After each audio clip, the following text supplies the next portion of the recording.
Bedtime. In order for your child to have proper brain development and to proper bone growth, to be healthy, the child needs to get enough sleep. I recommend that 8 o'clock is appropriate bedtime for kindergartners and first graders, 8:30 for second and third graders, 9 o'clock for fourth and fifth graders, and 9:30 for sixth graders.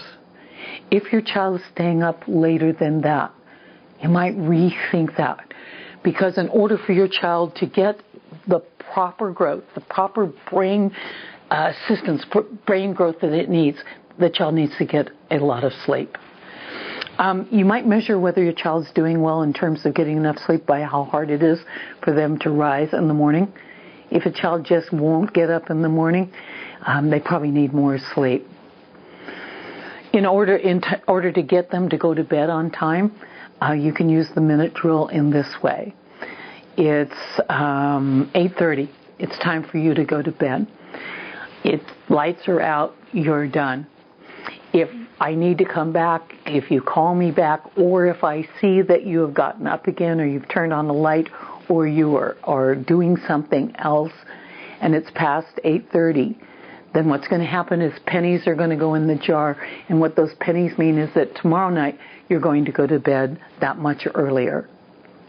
Your bedtime is 8:30 in this case. Your bedtime is 8:30, and it is my job to see that you get enough sleep. If you fool around and take a long time going to bed, then it's really simple. You'll be going to bed earlier tomorrow night. I don't think it's a good idea for children to sleep with parents, and I think it's really a simple process. You need to walk them back. I wouldn't entertain them with a lot of conversation or logic, particularly in the middle of the night. I would simply walk them back, kiss them, stay. Walk them back, walk them back, walk them back. You can do incentives. I mean, the sticker idea works with some children.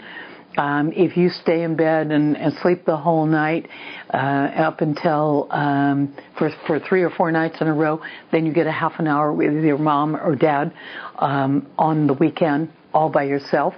Sometimes that'll work. Something that's worked really well with a friend of mine, Dr. Lisa Doctor, is that she puts a string of Christmas lights in the child's room. And the directive is simple. You do not come into my room. You do not get out of bed. You do not come into my room until those Christmas tree lights go on. And the lights are on a timer. And so the child is not welcome to get out. And that way the child has a monitor for that. Up in the morning, the child has trouble getting out of bed or resists getting out of bed because they don't want to go to school, whatever.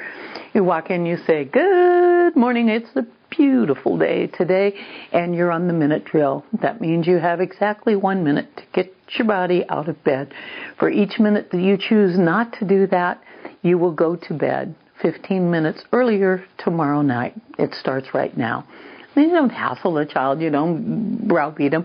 You just say, okay, that's a penny in the jar. That's 1 minute. That's another minute.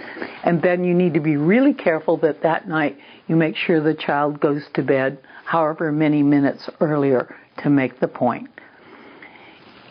Some children have trouble getting up in the morning. It could be because they don't get enough sleep. It could be their personality. And sometimes they just want you to be the personal servant who comes in and spends a lot of energy trying to get them up.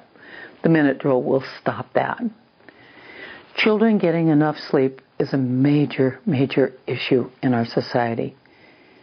Please pay attention to when your children go to bed and when they get up in the morning, and be sure they get enough sleep. It's essential that you do.